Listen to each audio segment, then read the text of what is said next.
नमस्कार। आज मैं इतिहास के द्वितीय अध्याय द्वितीय विश्व युद्ध के बारे में बताना चाहती हूँ। मैं आप लोग को ये बताना चाहती हूँ कि प्रथम विश्व युद्ध जो हुआ 1914 से 18 के बीच में, और उसमें जो संधि हुई, शर्तें हुई, वर्साय की संधि, उसमें ही द्वितीय विश्व युद्ध के बीच छुपे हुए थी। उसका महत्वपूर्ण कारण ये था कि वर्साय की संधि से जर्मनी को असंतोष था, और जर्मनी ने पहले से ही सोच के रखा था कि निसंदेह यद्यपि ये युद्ध बंद तो हुआ था, मगर वो पूर्णतया बंद नहीं हुआ था, और 20 वर्ष के बाद पुनः ये युद्ध शुरू हो गया।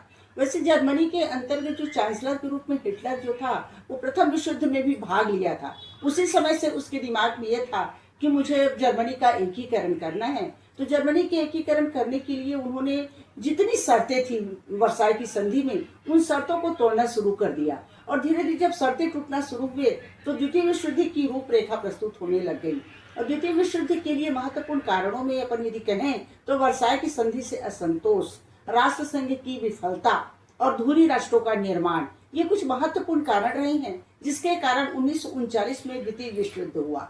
और निसंदेह इस द्वितीय विश्व युद्ध में हिटलर की महत्वपूर्ण भूमिका रही है, और जर्मनी के एकीकरण में उन्होंने अपने आप को पूरी तरह एक दल, एक नेता, एक शासन की नीति का संचालन करते हुए युद्ध उन्होंने शुरू कर दिया। जैसे ही जर्मनी ने पोलैंड पर आक्रमण किया, युद्ध शुरू किया, तो ब्रिटेन, फ्रांस भी युद्ध की ओर अग्रसर होते चले गए। तो धीरे धीरे ये विश्व युद्ध पुनः फिर विश्वव्यापी हो गया, और ये युद्ध पूरे विश्व में फैल गया।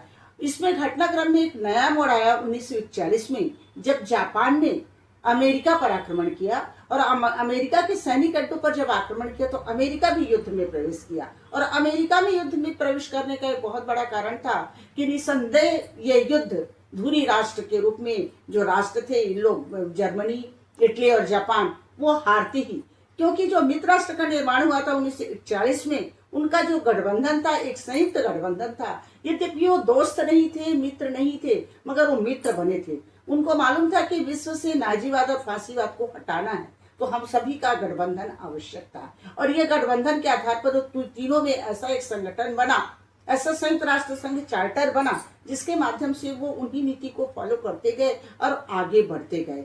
इस घटनाक्रम में द्वितीय विश्व युद्ध के महत्वपूर्ण कारणों के रूप में यदि अपन देखें तो जर्मनी को तो पहले बहुत सफलता मिली, जैसे रूस में सफलता मिली और फ्रांस में सफलता मिली, मगर धीरे धीरे उसकी सेनाएं सब समाप्त होने लग गई।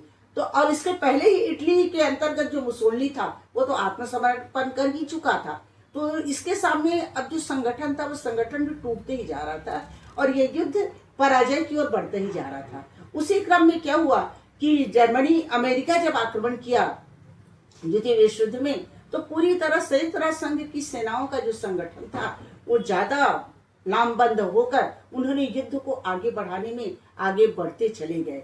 तो इस क्रम में क्या हुआ कि इटली आत्मसमर्पण कर चुका था। जर्मनी के अंतर्गत जो तानाशाह था हिटलर एक बंकर में ही रहता था, और वहीं पे उसकी प्रेयसी थी, पत्नी प्रेमिका थी, उसके साथ उन्होंने शादी किया। और उसके बाद वो भी आत्मसमर्पण करने के बाद, आत्मसमर्पण तो किया मगर वहीं वो आत्महत्या भी कर लिया।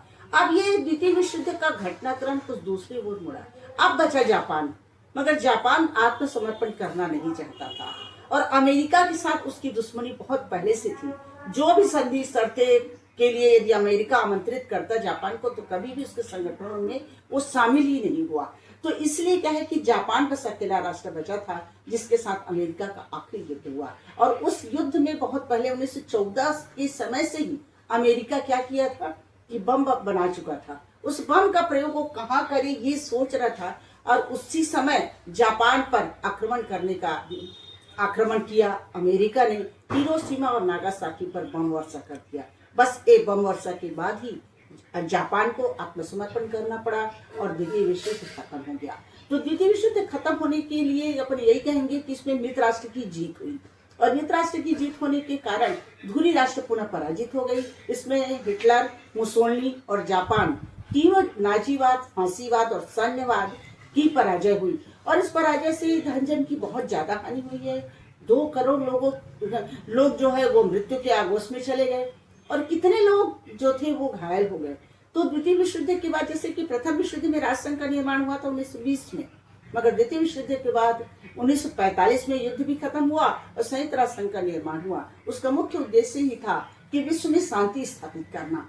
और संयुक्त राष्ट्र संघ के माध्यम से अमेरिका ने विभिन्न संगठनों के माध्यम से सभी राष्ट्रों के लिए उन्होंने बहुत सारी नीतियां तय की, बहुत सारे संगठन बनाए और इसके बाद द्वितीय विश्व युद्ध खत्म हुआ। तो मैं तो ये कहना चाहूंगी, आज मैं आप लोग को द्वितीय विश्व युद्ध के बारे में कुछ संक्षेप में कुछ कारण, उसके परिणाम और घटनाक्रमों के बारे में आप लोग को मैं अपना वीडियो के माध्यम से प्रस्तुत की हूँ। तो आपको कुछ लगता है कि इसमें और सुधार की जो गुंजाइश है या फिर आपको कुछ और आंसर चाहिए, तो मैं पुनः वीडियो बनाने के लिए उत्सुक रहूंगी और बनाऊंगी। ये घटनाक्रम के बारे को एक मैं संक्षेप में यदि बोलना चाहूंगी तो यही है कि द्वितीय विश्व युद्ध का महत्वपूर्ण कारण अपन कहेंगे कि प्रथम विश्व युद्ध में ही निहित है। द्वितीय विश्व युद्ध के महत्वपूर्ण कारण में जर्मनी का चांसलर जो था वो हिटलर, मुसोलिनी की महत्वपूर्ण भूमिका रही है। युद्ध के वो उन्होंने ही अग्रसर किया और ये युद्ध हुआ। तीसरा घटनाक्रम में यही कहेंगे कि ये युद्ध तात्कालिक कारण के रूप में पोलैंड पर आक्रमण 1939 में जर्मनी के द्वारा, और इसके आधार पर यह युद्ध हुआ। आखिरकार इस युद्ध में यही कहेंगे कि धूरी राष्ट्र पराजित हुआ, मित्र राष्ट्र जीत गया, और मित्र राष्ट्र की जीतने के बाद ही विश्व का घटनाक्रम पूरा परिदृश्य बदल गया और इसके आधार पर अमेरिका और रूस तो शक्तिशाली राष्ट्र के रूप में विश्व में उदय हो गए। और यहीं से द्वितीय विश्व युद्ध के बाद से ही शीत युद्ध का प्रारंभ हुआ। तो मैं यही कहना चाहूंगी संक्षेप में कि द्वितीय विश्व युद्ध के कारणों के लिए जो महत्वपूर्ण बिंदु मैंने आपको दिए, उन महत्वपूर्ण बिंदुओं को ही आप पढ़ लेंगे यदि, तो निसंदेह आप द्वितीय विश्व युद्ध के कारण, परिणाम, घटनाक्रम एवं संयुक्त राष्ट्र संघ के बारे में एक सही सटीक संक्षेप जानकारी हासिल कर सकते हैं। तो मुझे उम्मीद है कि उन महत्वपूर्ण बिंदुओं को ही आप पढ़ लेंगे यदि, तो निसंदेह आप द्वितीय विश्व युद्ध के कारण, परिणाम, घटनाक्रम एवं संयुक्त राष्ट्र संघ के बारे में एक सही सटीक संक्षेप जानकारी हासिल कर सकते हैं। तो मुझे उम्मीद है कि आप लोग को ये वीडियो जरूर अच्छा लगेगा और शायद आपके ज्ञानवर्धन के लिए भी ये काफी मार्ग प्रशस्त करेगा। तो मैं तो चाहती हूँ कि आप किस प्रकार का और वीडियो बनाऊं, तो मैं चाहती हूँ आप लोग को आज का मेरा वीडियो अच्छा लगा होगा और मैं चाह रही हूँ कि आप इसको वीडियो को ज्यादा से ज्यादा देखिए और आपके लिए जो महत्वपूर्ण द्वितीय विश्व युद्ध के लिए इसमें सारे तथ्य बिल्कुल मौजूद हैं। तो आप लोग को मैं पुनः एक बार कहना चाहूंगी कि आप लोग के लिए वीडियो है तो आप जरूर देखिए। नमस्कार, जय हिंद।